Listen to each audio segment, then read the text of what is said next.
Bonjour à tous, bienvenue sur la chaîne Pokéfinance. N'hésitez pas bien sûr à vous abonner si ce n'est pas déjà fait. Direction les 1000 abonnés, j'espère d'ici peu. Aujourd'hui on s'attaque à une vidéo très importante, une thématique demandée, les 5 erreurs coûteuses en collection Pokémon, mais aussi bien sûr en investissement. N'hésitez pas bien sûr aussi à liker, commenter, partager à potentiellement une personne qui pourrait faire ce type d'erreur. Et comment donc ces erreurs te font-elles perdre de l'argent sans que tu t'en rendes compte? Et j'aurais même fait une autre vidéo, vous allez voir par la suite, sur les types d'erreurs, mais de manière plus spécifique. On est parti. Alors ça, c'est vraiment assez ballot, si je puis dire, parce que tu crois gagner, mais au final, en fait, tu perds un petit peu d'argent petit à petit. Donc, il y a des erreurs qui sont invisibles, il y a des pertes petit à petit, donc qui se font à petit feu, et il y a des solutions très simples pour éviter, contrer et parer ce type d'erreurs. Donc, des erreurs invisibles, vous allez voir, je pense que vous en connaissez déjà une ou deux, mais il y en a quelques-unes qui sont assez folles. Et les pertes à petit feu, ce sont vraiment des oublis, des choses un peu bêtes, mais auxquelles on ne pense pas au départ lorsqu'on veut investir, lorsqu'on veut commencer à collectionner. On est parti. Alors déjà, l'erreur numéro 1, c'est vraiment l'erreur la plus classique et je la remarque chez plein de monde, c'est acheter un item, n'importe lequel, que ça soit une carte, un objet scellé, une carte gradée, n'importe, et c'est sans comparer. C'est vraiment donc le problème, on résulte donc de la chose la plus simple, c'est que on fait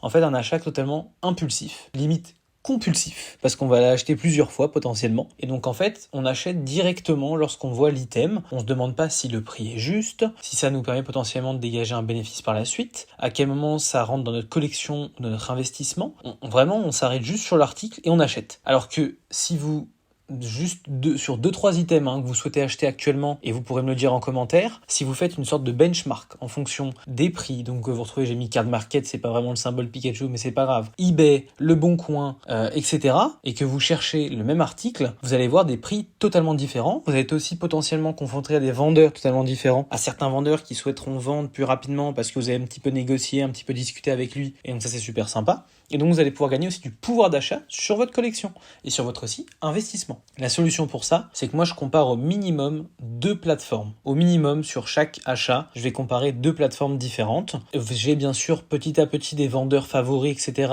avec lesquels si vous dealez beaucoup, vous pouvez commencer donc à négocier les prix de manière plus informelle, c'est-à-dire que vous savez très bien que quand vous rentrez dans une discussion avec lui, il sait que vous allez chercher un prix. Et donc on tergiverse pas 50 ans sur les prix, à s'envoyer 12 000 messages, on demande le prix, si le prix est ok, on valide et c'est terminé. Et vous pouvez créer aussi ce lien avec les vendeurs parce que c'est important, parce que vous pouvez savoir un petit peu à quel prix ils vendent, et après même vous échanger des cartes, vous échanger des produits scellés que lui pourrait rechercher, etc., etc. Et c'est comme ça que vous créez aussi un maillage petit à petit en fonction des communautés. Bien sûr, il faut aussi vérifier les historiques de vente, et ça on le fait d'ailleurs très facilement via Card Market, mais aussi eBay via les ventes réussies, et ça vous permet aussi d'avoir une idée et de savoir vous placer aussi bien sûr à quel prix, et aussi d'anticiper les petits problèmes ou les prix qui sont complètement aléatoires. La deuxième erreur, et je ne cesserai de vous le répéter parce que c'est très très important. Alors, donc là je parle principalement donc que ça soit des produits scellés et des cartes, qu'elles soient gradées ou non en loose. Donc des cartes en vrac, dans la majorité des cas, vous allez avoir des soucis de rayures. C'est quasi sûr, vous allez avoir potentiellement aussi, comme je le mets, des coins abîmés. Parfois, les coins abîmés, ça vous fait perdre en valeur jusqu'à 85, même 90% de la carte. J'ai mis moins 75, mais globalement, c'est abominable parce qu'on sait que la rareté se crée aussi par un produit qui est en très bon état et l'état joue énormément sur la valeur et sur la demande d'un produit. Donc, il faut absolument le protéger.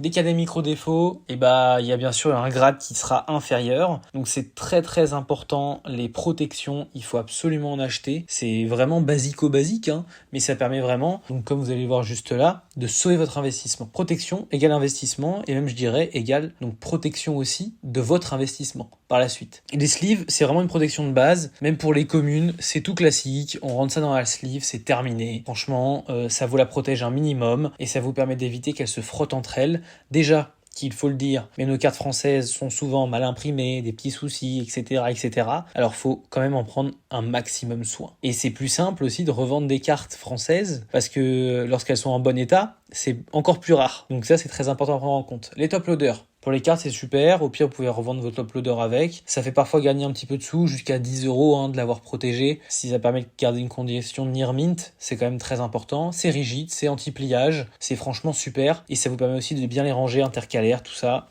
Ça, y a pas de souci. Et les classeurs. Alors, il faut savoir que les classeurs, ça permet une organisation propre. C'est très important. Il faut checker aussi les PVC qui sont utilisés, bien sûr, parce que vous en avez qui protègent des UV, etc., etc.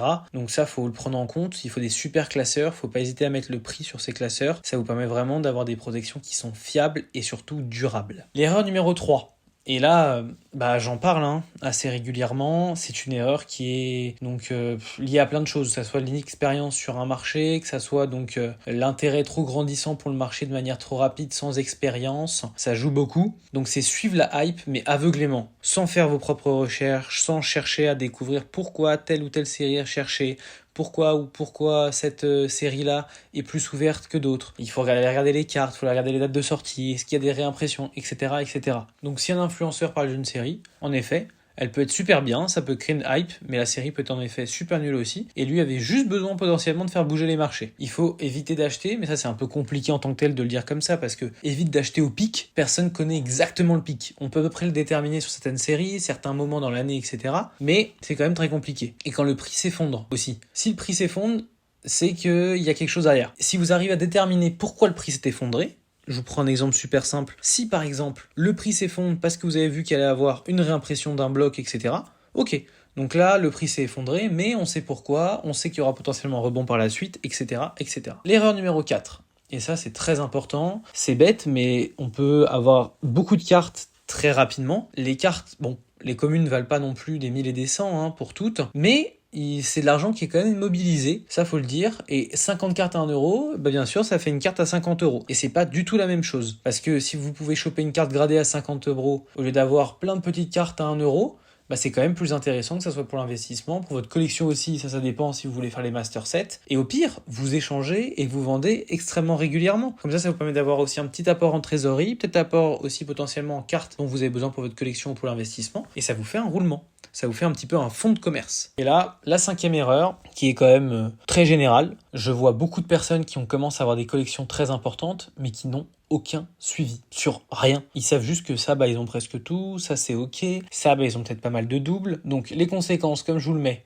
l'achat en double, et ça, il y en a qui ont des doubles à n'en plus finir, c'est même plus des doubles, c'est même plus des quintuples, des centuples de cartes qui leur servent à rien, qui pourraient juste échanger ou revendre pour avoir un petit peu de liquidité. La rentabilité est inconnue parce qu'ils ont ni leur prix d'achat, ni leur objectif de vente sur donc de prix de vente, et ni un suivi qui est régulier. Donc ça, c'est parfait. Et une opportunité manquée, parce que de l'argent que vous ne pouvez pas réinvestir sur le marché, sur des choses que vous avez détectées, sur des produits que vous avez potentiellement anticipés, sur des montées en valeur, et alors là, vous perdez une opportunité énorme. La solution simple, la plus classique, je pourrais vous partager si ça vous intéresse, c'est tableau Excel, super basique. Ça vous permet de tout rentrer, vous rentrez dès que vous achetez. C'est super simple, vous ne prenez pas le chou. Vous avez sinon des apps, bien sûr, pour la collection. C'est aussi plus simple. Il y a aussi une app, j'ai vu, qui est sortie il y a peu de temps, qui coûte 2-3 euros par mois. Vous pouvez mettre vos objets scellés. Ça fonctionne plutôt pas mal. Et ensuite, vous avez une révision qui doit être mensuelle ou potentiellement tous les 6 mois, tous les 3 mois. Ça, c'est vous qui vous fixez la chose. Tout dépend aussi de votre